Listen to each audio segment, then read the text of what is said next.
Right, Woodlands winners, the jet lag special. Mark Hughes, hello, my friend. Morning, Collar. How you going? Morning, Grandy. Good to see you too, Collar. How are you, Cam?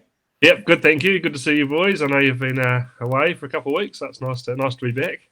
Yeah, it is indeed, and we saw some terrific racing. We'll touch on that in a second because a couple of the boys had some pretty good results over there as well. Hughesy's living in a false economy. He thinks he's over his jet lag. He's only been home for 2 days. It'll hit him like a brick later on this afternoon, but that's okay.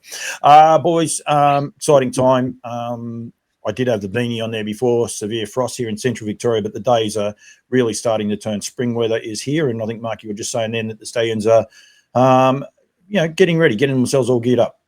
Yeah, no, middle of August, mate. The boys arrived on farm last week. They've had 3 successful collections already, a bit of a clean out. So, we're about 3 weeks away today from rocking and rolling. September the 8th is the plan, and the farm's already had 2 foals on the ground of 22 due this month of August in New Zealand. So, mate, spring has sprung, even though it's winter. It is indeed. Right, Cam, let's get this ball rolling. We're going to start at the top. Birders Delight, before I put the video up, we quite often, and rightfully so, we mention horses like Leap to Fame, Marketplace, some of these fillies that are coming through.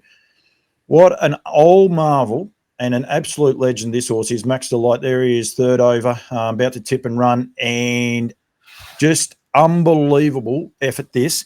And actually, as Freddie Hastings says, here comes Max, Cam. Yeah, well, Brad Hewitt certainly lit the field up. He certainly had a go. I think they ended up running 48 and 8, so they had 326 quarters in there. So they certainly probably set up one from a little bit further back. But no, look, very, very good. Will Rickson would have been happy sitting 3 back the fence in that race. Probably a pretty smart move off the gate just to pop back there. And there was no real respite because we didn't see anything run on at all. But look, he's over $1 million in the chair. He's just a very, very nice horse at open class. Pops around every week, suits Menangle to a T, and the king just keeps delivering, and I said this horse is a very, very good example of it. One thing about this race, though, Cam, like you're right, the speed was on, and Brad Hewitt, and he'll feature a little bit later on. Brady's having a terrific run. He wasn't scared to put the pressure down. Last quarter, 26.7, if you don't mind, and a 53.7. Yeah, the speed was on, but I'll tell you, there was no place for the faint-hearted, and the strongest come out on top. Oh, absolutely. Like I said, they were 26 out the gate, so they were low flying when Brad wanted to get across, and they eased up for a nice 28 quarter next, which was still pretty quick. And you're right, you've home in 53 and 26. Absolutely. Like, it just shows those betters, they stay all day. It may only be a mile racing around there, but they stay all day. PB for the old boy. You can say he's an old boy. He's 10 years old, 48.8. That's his best mile rate. He definitely doesn't. He's a bit like his trainer. Don't realise how old he actually is. No, he certainly raced like he's about 5 years younger, going times like that for fun, which is good to see for the team. Like gets said about him not being able to leave a son in the siring ranks, it's because he's still just doing an outstanding job. Husey, one of his grandsons, though, he is just rolling out winners everywhere. We could have picked 2 from Skoda Downs the other day. We've opted for Extra Suds. Very impressive. That's him first over there in the death. Yeah, look, just continues the success of Lather Up in both hemispheres over the last couple of weeks. That's Extra Suds rolling to the top there, mate. He became Lather Up's fastest son in 1:48 and 4/5 at Scioto Downs there on Saturday night in a heat of the Ohio size stakes for 3-year-olds, mate. He just lit up here, 148.4. This horse has got close to $200,000 in earnings, and he's a bigger son of Lather Up compared to the normal ones, but by God, look at him go there, like straight as a gun barrel like his father. Lot to like about this horse. That was a Lather Up Quinella in that race, 1-2 to Sudsy. So continued another very, very good couple of days and a great week for him as well. Yeah, it was indeed. He actually had another winner on the same night, Odds on Mad Hatter. He went 48.8 Extra Suds. I think Odds on Mad Hatter didn't get the berth because he only went 49, Husey. Like, they just are rolling out times. Virgil Morgan, he's featured a few times because he's got Odds on Hallelujah as well. So he's a huge believer in him and going from there. I'm going to correct you, Husey. He's had 26 starts now, 6 wins, 8 seconds and 2/3. This season, he's had 10 starts, 4 wins, 3 seconds, and so he's only missed a place in twice out of that, and 270,000 in stakes. the other part that's so cool about this horse, have a look at him. Like the markings, he's the fastest pinto in the world. And like you said, Hughes, he's a bigger colt, but that stride, that's actually him as a 2-year-old. That's Brad Conrad. I better credit him with that photo too. I pinched it off the net, but that's him as a 2-year-old. But beautiful markings. He's got a big white blaze as well. So yeah, there's a lot to like about this horse, and he could be a horse, like people want to breed colour. Well, he's a serious horse. A lot of people are going to want to go to him.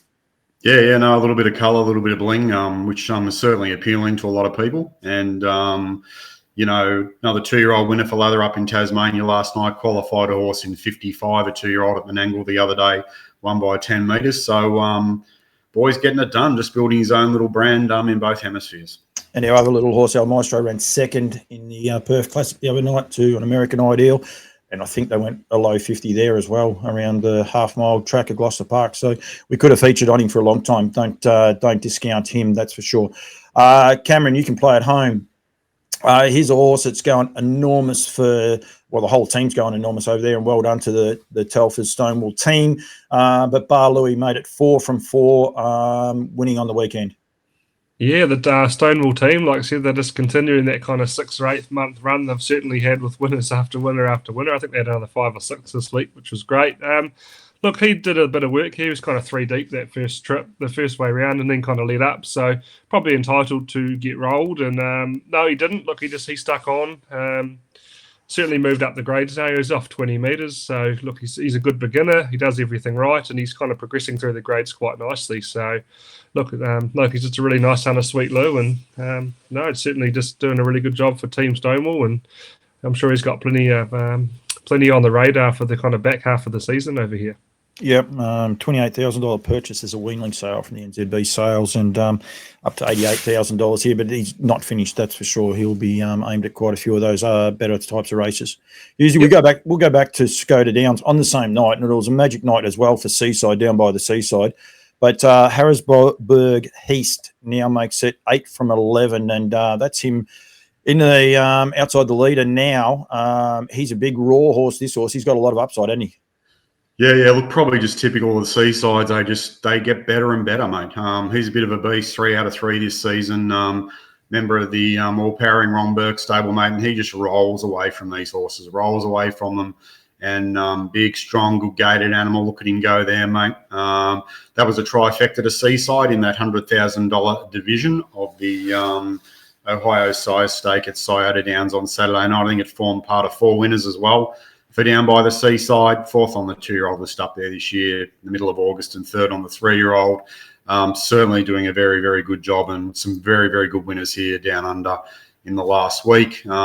Speaking of Brad Hewitt before, produced very nice filly at Wagga, Janie Blue, to win in 53, fresh up on Friday. That was a Quinella to Seaside. Won that race, and then he Quinella the last as well with a double there.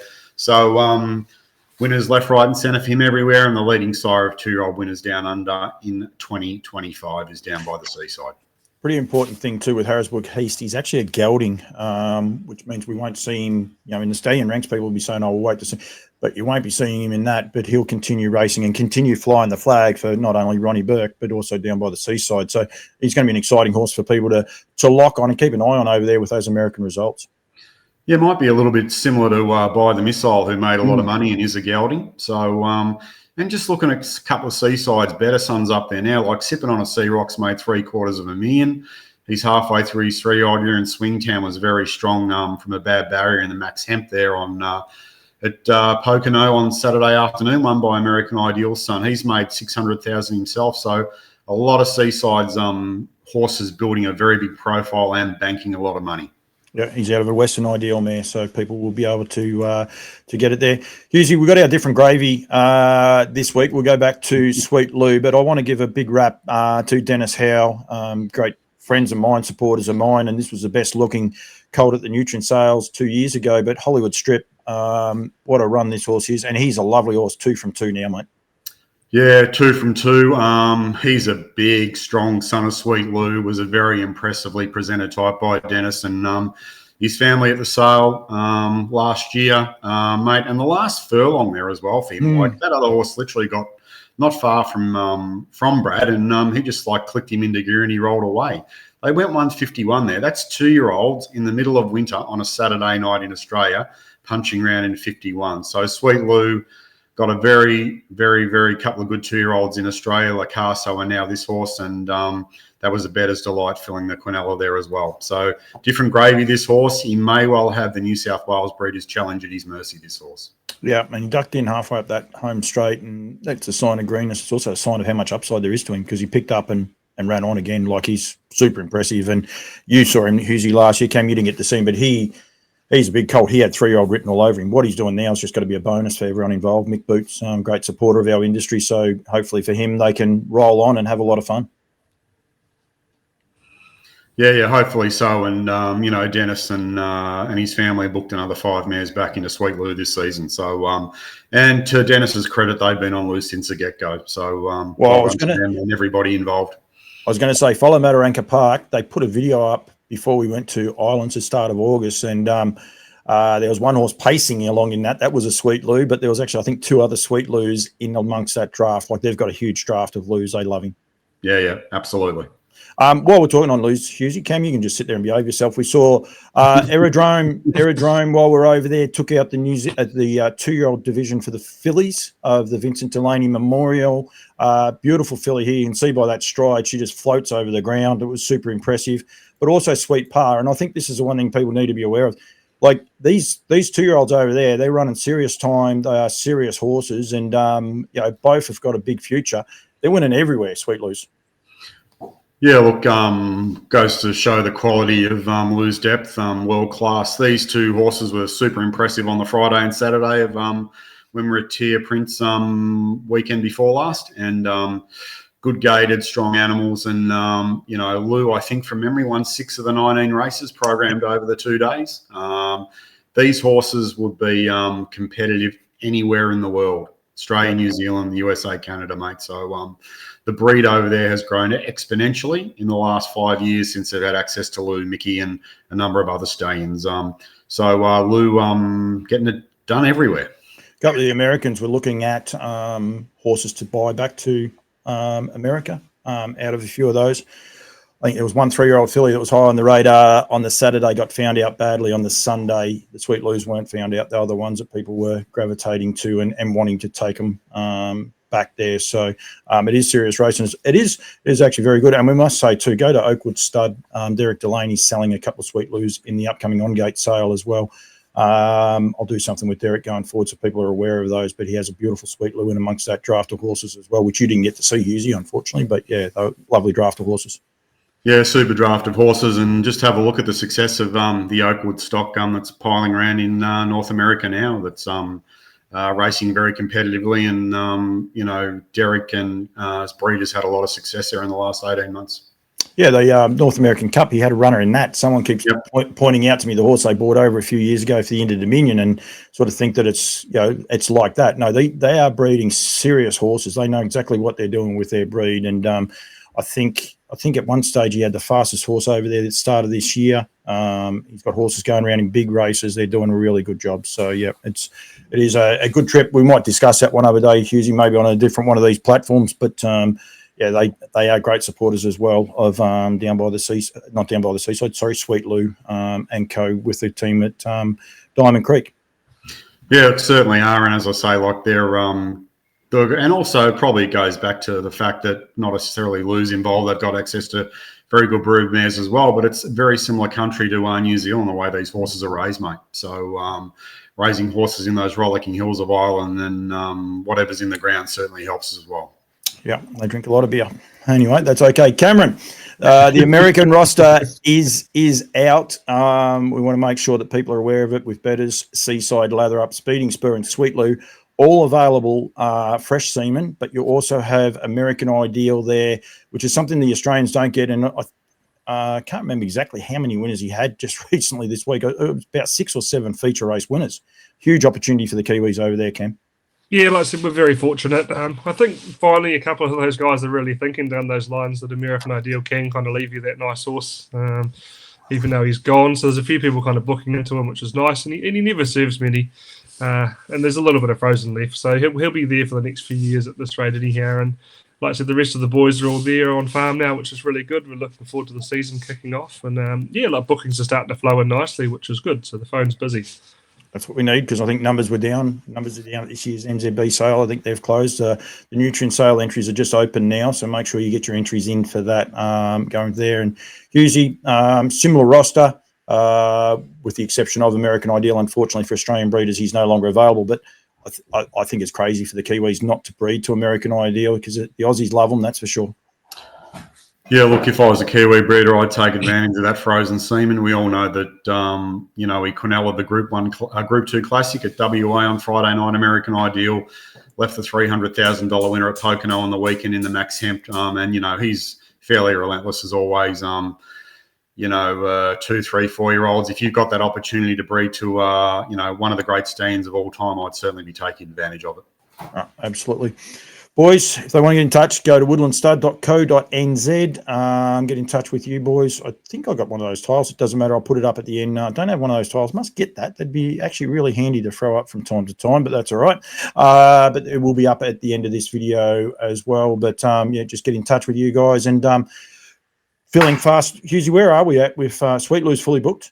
Yeah, Sweet Lou's done and dusted. Baddest Delight around 80 mares booked already, so we'll navigate that in the next week to see where we head. Seaside and Lather building nice little solid brand as well for Australia. Oh, very good. All right, boys, thank you. Get in touch with the team at woodlandstud.co.nz for more information. Cameron, thank you. Thank you very much. Good to see you again. Yeah, and Mr. Ireland, thank you very much, buddy. Thanks, Cobber. It's a pity I never went to Ireland, mate, but that's all good. So, yeah.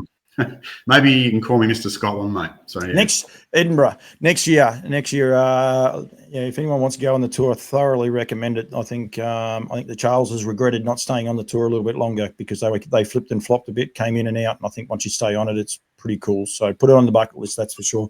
Thanks, boys. Thanks, Cobber. And I love Dad with the lead. Down by the water inside. I'm on fire. He blew the turn, tried to pull up as they past 3/4, 121, 27 and 2 backside. Harrisburg Heist is closing. House of Bricks maneuvering through traffic 3 wide. Bars and Notes as they come to the top of the stretch. Harrisburg Heist takes over from John I Love Dad. Center of the track. Bars and Notes passing lane down by the water. They come to the wire. Harrisburg Heist will win it from down by the water. John I Love Dad and Bars and Notes 149.